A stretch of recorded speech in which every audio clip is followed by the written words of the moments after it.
Assalamualaikum teman-teman, kembali lagi di channel saya Zelvia Salsabila. Kali ini kita akan membahas tentang teori intertekstual.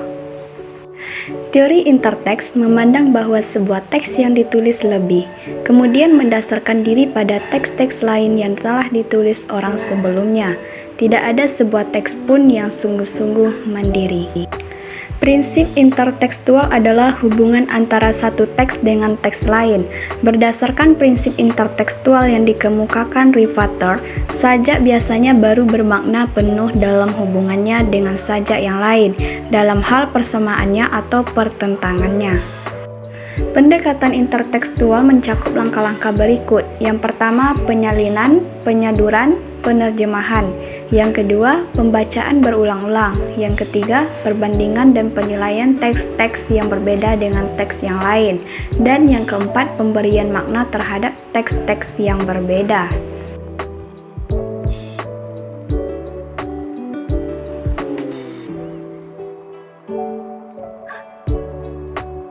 Yang pertama, tema mayor. Novel menceritakan kisah cinta antara Kugy dan Keenan. Tema ini menampilkan tema mayor yang bersifat jasmania, sedangkan filmnya kisah percintaan.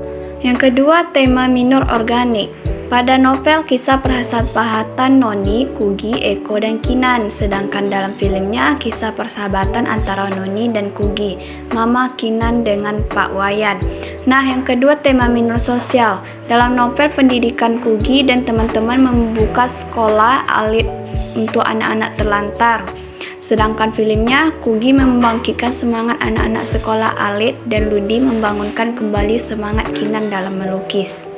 Selanjutnya, tema minor egoik. Keenan menentang ayahnya saat dia disuruh meninggalkan dunia lukis. Itu terdapat dalam novel. Nah, sedangkan dalam film, pertentangan antara Andri dan Keenan.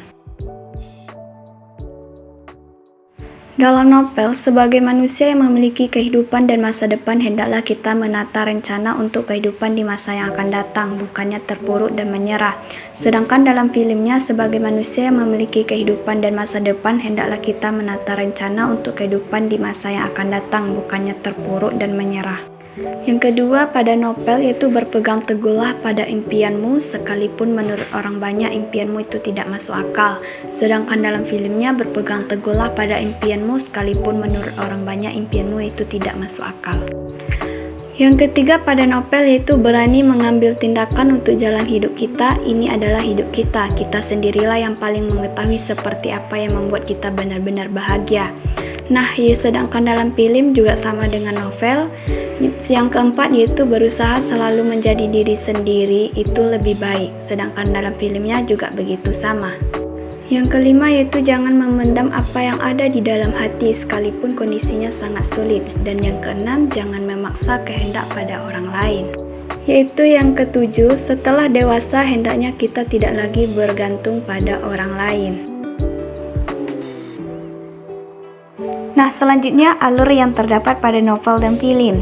Pada novel terdapat progresif atau kronologis, tunggal, rapat, terbuka. Sedangkan dalam filmnya terdapat progresif atau kronologis, tunggal, rapat, dan tertutup. Tokoh dan atau penokohan yang terdapat pada novel dan filmnya. Pada tokoh sentral utama, novelnya yaitu Kugy dan Keenan. Sedangkan dalam filmnya, Kugy dan Keenan juga.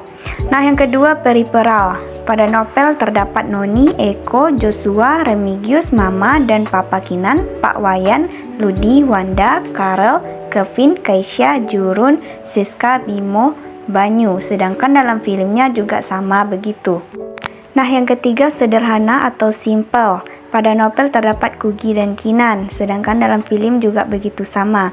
Dan yang keempat, kompleks, yaitu pada novel terdapat Noni, Eko, Joshua, Remigius, Mama, dan Papa Keenan, Pak Wayan, Ludi, Wanda, Karel, Kevin, Keisha, Jurun, Siska, Bimo, dan Banyu. Dalam film juga begitu sama. Selanjutnya, sudut pandang yang terdapat dalam novel yaitu sudut pandang third person, omniscient atau Diaan Maha Tahu. Dalam filmnya, pengamat serba tahu.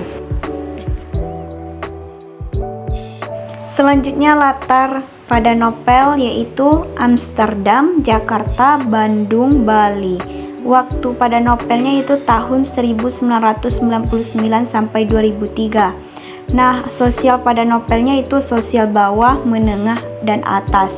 Sedangkan dalam filmnya tempatnya berada di Jakarta, Bandung, Bali. Tahunnya yaitu 2006. Sosialnya yaitu sosial bawah, menengah, dan atas. Selanjutnya gaya bahasa pada novel yaitu novel Perahu Kertas ini ditulis oleh Dewi Lestari dengan gaya realis bertabur metafora. Sedangkan dalam filmnya itu bahasa film disesuaikan oleh sutradaranya mendekati sama. Alur novel dan film Perahu Kertas, setiap cerita pasti mempunyai plot. Dalam novel dan film Perahu Kertas, plot yang digunakan adalah alur maju atau progresif. Urutan kejadian yang dikisahkan dalam novel ini bersifat kronologis. Cerita diawali dari masa kini kemudian ke masa lalu. Alur dalam novel dan film Perahu Kertas keduanya menunjukkan hal yang tidak berlawanan. Alur keduanya secara umum adalah sama, hanya beberapa peristiwa yang letaknya ditempatkan di posisi yang berlainan. Tokoh dan penokohan dalam novel film Perahu Kertas. Nah, tokoh dan penokohan novel dan film Perahu Kertas bisa dikatakan sama secara keseluruhan. Pada hakikatnya, perwatakan tokoh dalam novel dan film hampir sama. Perbedaannya terletak pada cara pendeskripsiannya. Dalam film ditampilkan tokoh-tokohnya secara langsung dan secara visual. Dengan demikian, penokohan secara analitik yang dikenal dalam novel tidak dikenal dalam film.